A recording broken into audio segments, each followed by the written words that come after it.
सही कहा है किसी ने, चिंता और चिता में सिर्फ एक बिंदु का फर्क होता है। इस दुनिया में कुछ लोग बेवजह चिंता करते हैं, बिना किसी कारण ही अपने आप को और मन को परेशान करते रहते हैं। चिंता हमें बीमार करती है।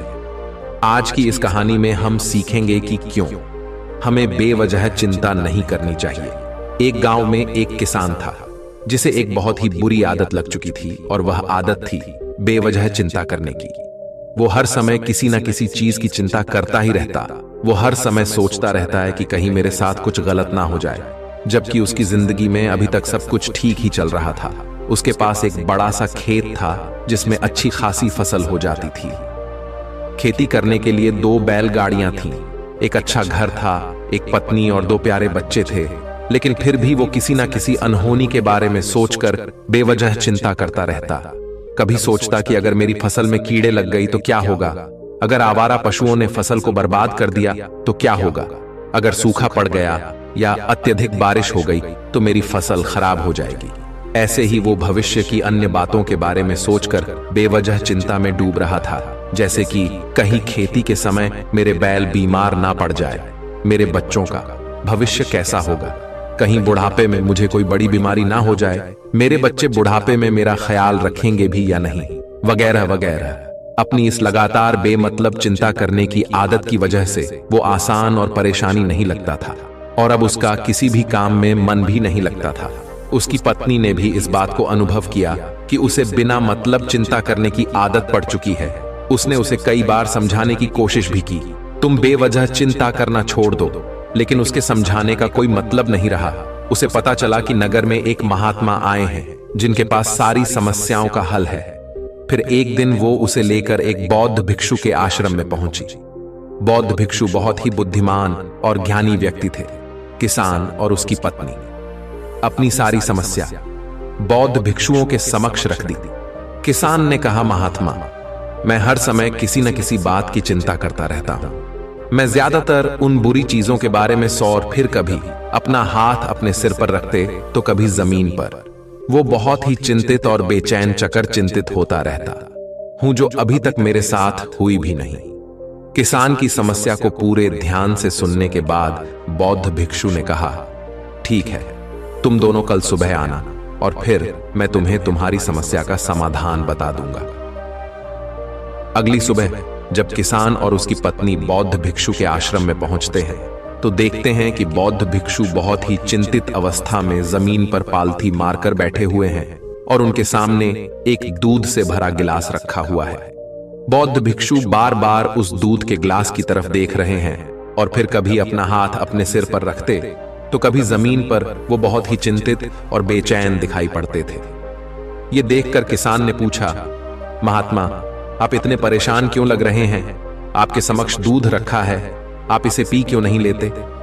महात्मा बोले, मुझे चिंता हो रही है कि कहीं इस दूध को बिल्ली ना पी जाए या फिर मैं कहीं जाऊं और तो क्या पता, या दूध कहीं गिर जाए। मैं दूध को पीना तो चाहता हूं, लेकिन मेरा भी मन नहीं है। मैं तो यही सोच रहा हूं कि अगर ये दूध खराब हो गया या कोई गंदी चीज इस पे पहुंच गया तो फिर क्या होगा? इतना सुनकर किसान जोर जोर से हंसने लगा। किसान ने हंसते हुए कहा, महात्मा, इसमें इतनी चिंता करने वाली कौन सी बात है? ये दूध ही तो है।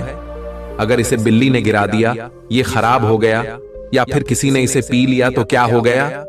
ये आपको दोबारा मिल जाएगा, और वैसे भी आपका चिंता करना व्यर्थ है, क्योंकि ना तो अभी इसे बिल्ली ने गिराया है, ना ही खराब हुआ है, और ना ही अभी इसे किसी ने पिया है, और हो सकता है कि भविष्य में ऐसा हो भी न। किसान के मुंह से ये बातें सुनकर बौद्ध भिक्षु मुस्कुराए और बोले, मैं भी तो तुम्हें ही यही समझाने का प्रयास कर रहा हूं कि भविष्य की उन घटनाओं की चिंता करना व्यर्थ है जो अभी हमारे साथ हुई ही नहीं, और बहुत बड़ी संभावना है कि वो कभी होगी भी नहीं, और अगर हो भी गई तो जिस चीज को तुम्हें एक बार हासिल कर सकते हो उसे तुम दोबारा भी हासिल कर सकते हो, और अगर नहीं कर पाए तो कोई बात नहीं, क्योंकि समस्याओं के आने के साथ ही उन समस्याओं का सामना करने की हिम्मत भी अपने आप ही आ जाती है। ये बातें सुनने के बाद किसान को लगा जैसे किसी ने उसके गाल पर एक थप्पड़ मारकर उसे नींद से जगा दिया हो। उसे महसूस हुआ कि वो भी तो यही गलती कर रहा है। वो भी तो भविष्य की उन घटनाओं के बारे में सोचकर चिंतित हो रहा है जो अभी तक घाटी ही नहीं और शायद कभी घटेगी नहीं। वो और फिर बौद्ध भिक्षु के चरणों में गिर पड़ा और कहने लगा, इतनी आसान में मुझे मेरी गलती का एहसास करवाने के लिए आपका बहुत बहुत धन्यवाद, और मैं आज से पूरा प्रयास करूंगा, मैं बेवजह चिंता करना बंद कर दूंगा। जापान में एक लोकप्रिय कहावत है, अगर तुम चल रहे हो तो सिर्फ चलो, अगर तुम खा रहे हो तो सिर्फ खाओ, लेकिन एक समय में सिर्फ एक ही काम करो, चिंता ना करो। इस लोकप्रिय कहावत के अर्थ ने मुझे हैरान कर दिया था, और सच कहूं तो मुझे ऐसा लगता है कि कहावत के अर्थ में ही वो राज छुपा है जिससे अगर किसी ने अच्छे से समझ लिया और अपने जीवन में उतार लिया तो वो चिंता के बंधन से ही हमेशा हमेशा के लिए मुक्त हो जाएगा। इस कहावत के अर्थ के बारे में हम आगे बात करेंगे, लेकिन उससे पहले देखते हैं कि हमारे दिमाग में इस तरह के विचार से ज्यादा चल रहे होते हैं। पहला, क्या मैंने ये काम सही से किया? दूसरा, क्या मैं इसे और बेहतर कर सकता था? तीसरा, इसका परिणाम क्या होगा? और चौथा, लोग मेरे और मेरे काम के बारे में क्या सोच रहे होंगे? ये ऐसे कुछ विचार है जो हमारे दिमाग की सिस्टम में ज्यादातर समय चलते रहते हैं, लेकिन हमें पता नहीं चलता क्योंकि हमने इन विचारों के साथ जीना सीख लिया है। और हमारा दिमाग काम भी ऐसे ही करता है कि अगर हमने इसे किसी काम को कई बार करवा लिया तो फिर ये उसे अपनी आदत बना लेता है और फिर हमारे चाहे बिना भी उस काम को करने का प्रयास करता है। शुरुआत में तो हम किसी भी काम को अपनी इच्छा से पूरे होशो हवास में करते हैं, लेकिन बाद में वो हमारी आदत बन जाता है और फिर हम बस बेहोशी की हालत में बिना सोचे समझे उस काम को करते चले जाते हैं। जब एक बच्चा छोटा होता है तब उसे पता नहीं होता कि चिंता क्या है, लेकिन जैसे ही वो बड़ा होता है माँ बाप कहना शुरू कर देते हैं, बेटे आपको होमवर्क करना है, आपको उसकी चिंता नहीं हो रही, आपके एग्जाम आने वाले हैं, आपको उसकी चिंता करनी चाहिए। और ऐसे ही ना जाने कितनी सारी चीजों के लिए बच्चों के आसपास के लोग उसे चिंता करने के लिए कहते हैं और वो छोटा बच्चा इस बात को मान लेता है। ये अच्छा, किसी भी काम को करने के लिए हमें उसकी चिंता करनी पड़ती है और फिर वो भी किसी काम की घटना के बारे में बार बार सोचने लगता है।